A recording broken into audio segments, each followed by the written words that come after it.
자, 예수가 이제 36장은요, 예루살렘 성이 완전히 무너져요. 이스라엘이 완전히 무너지고 이제 포로로 끌려온 사람들. 이제 그 전에 먼저 끌려온 사람들이 있었잖아요. 어제 말씀 기억나시죠? 먼저 끌려온 사람들은 그래도 예루살렘 성이 있고 성전이 있으니까 언젠간 돌아가겠지 기대를 품었다 그랬잖아요. 근데 결국 그 예루살렘 무너지고 맙니다. BC 587년. 성전마저 불타버리고 말아요. 그 소식이 들려오고 그때 또 성전이 다 불타고 다 무너지면서 포로들이 또 끌려와요. 이게 이전에 있던 포로들 또 새로운 포로들이 이제 섞이게 되는 거예요. 그러니까 어떻게 했어요? 이들은 이제 절망이 더 커질 거 아닙니까? 이스라엘 사람들한테는 선민 의식이 굉장히 중요하다고 그랬잖아요. 자신들은 하나님부터 선택받은 백성이고 하나님이 자기들에게 땅을 주셨단 말이에요. 땅. 애굽에서 종살이 하던 그들이 자신이 주인으로 살아갈 수 있는 땅을 하나님부터 얻어요. 그게 가나안 땅이잖아요. 그래서 이들은 가나안 땅을 굉장히 소중하게 여겨요. 이 땅이란 거 종이 아니야. 이제 주인으로 살아갈 수 있도록 하나님이 땅을 주셨어. 그러니까 그 땅에 대한 애착도 크고 땅을 소중히 여기고 그 땅이 곧 자기들의 정체성이었던 거예요. 정체성. 종살이 하던 우리들을 하나님이 이렇게 복을 주셨고 이 땅을 갖고 살게 하셨다. 그 땅이 그들의 정체성이었는데 땅을 뺏겨버린 거예요. 나라가 무너지면서 그 땅을 뺏기고 포로로 끌려온 거죠. 그러니 이들의 정체성이 무너져버린 거예요. 정체성. 그 정체성이라는 것이 중요하잖아요. 내가 누구다. 나는 누군가. 내가 어떤 존재인가. 이게 분명한 사람은 어려움이 와도 그걸 헤쳐나가게 되거든요. 근데 이 정체성이 없어버리고 이게 무너지면 이제 힘이 없고 인생 자체가 무너진 거예요. 이스라엘이 지금 포로로 끌려온 이스라엘이 그렇단 말이죠. 그들에게 지금 에스겔이 이제 희망을 주는 거예요. 영적으로 무너졌던 그들을 다시 일으켜 세울 뿐만 아니라 낙심하고 절망한 그들의 마음, 그들의 심리를 이제 다스리고 그들의 심리를 보듬는 거예요. 그래서 그들에게 다시 용기를 불어넣어주고 희망을 불어넣어주는 거죠. 그러면서 하시는 말씀이 9절이에요. 9절. 내가 돌이켜 너희와 함께 하리니. 이 9절. 하나님이 돌이키셔서 이스라엘과 함께 하시게 돼요. 자, 지금 상황을 잘 이해하셔야 돼요. 이스라엘이 그렇게 포로로 끌려와서 그들이 갑자기 회개하고 갑자기 딴 사람으로 됐느냐? 아니에요. 지금 절망하고 낙심하고 있어요. 정체성마저 무너져 버려서 앞을 어떻게 분간하지 못하고 어찌 해야 될지 모르고 지금 불안하게 떨고 있어요. 이들이 하나님의 백성답게 올곧게 서서 지금 바른 신앙 갖고 살아가고 있는 상태가 아니란 말이에요. 불안하고 두렵고 어찌할 바를 모르고 지금 흔들리고 있는 그들에게 지금 하나님이 하시는 말씀이에요. 내가 돌이켜 너희와 함께하리. 하나님이 먼저 돌이키신대요.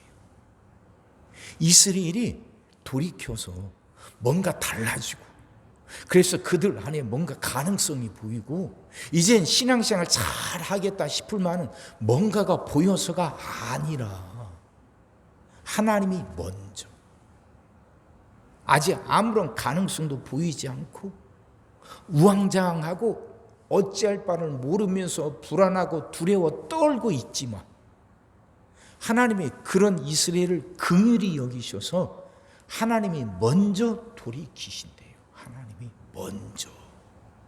이게 복음 아닙니까? 이게 복음이죠. 내가 뭔가를 고치고 내가 뭔가를 노력해서가 아니라 하나님이 먼저.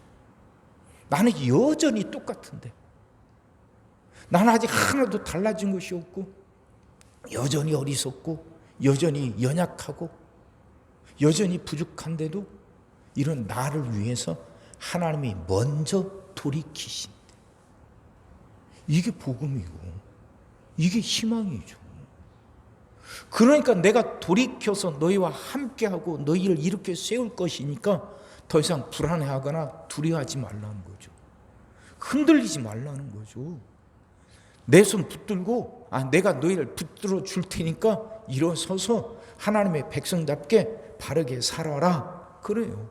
그 말씀이에요. 11절도 보면 내가 너희 위에 사람과 짐승을 많게 하되 그들의 수가 많고 번성하게 할 것이라.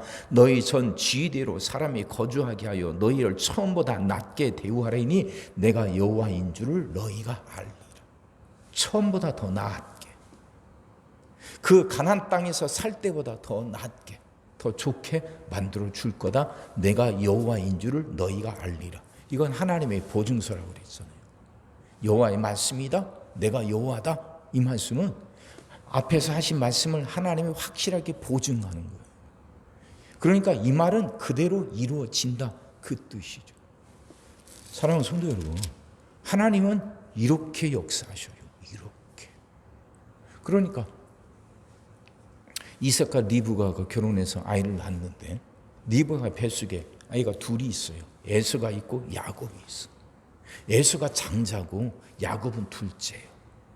정말 장자가 족장이 되는 거예요. 이게 사회적 관습이고 그 당시 법률이에요. 이게 그냥 정해져 있는 거예요. 그런데 하나님은 예수는 싫어하시고 야곱을 사랑한다고 하시고, 왜 예수를 싫어하고 야곱을 사랑하는지 그건 하나님이 결정하시는 거예요. 그걸 갖고 우리가 왜 예수는 싫어하고 왜 야곱은 사랑하는지 꼬치꼬치 따지고 하는 거, 그건 어리석은 일이에요. 그건 우리 소관이 아니에요. 그냥 하나님이 그렇게 하시겠다고 결정하신 거예요.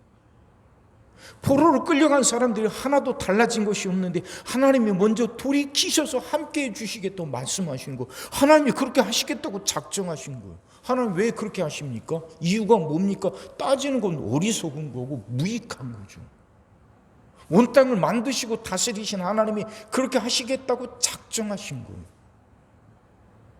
그걸 갖고 그걸 내가 이해해 보겠다고 논리적이고 합리적이고 뭐 이렇게 따지고 하는 게, 그런다고 해서 이해되는 것도 아니고 그게 무슨 도움이 되냔 말이에요. 어리석은 거지. 하나님이 이렇게 하시겠다 하시는데, 세상을 만드시고 다스리신 분이 그렇게 하시겠다고 하시는데, 그럼 그대로 되는 거잖아요. 그럼 나는 그걸 그대로 믿고 받아들이는 거죠. 이게 지혜 아닙니까? 이게 믿음이죠. 이게 믿음이요. 그러니까 하나님은 눈으로 보이는 현실을 뒤집기도 하셔요. 에서가 족장이 되는 건데 하나님이 그걸 뒤집어서 야곱을 족장으로 만드셔.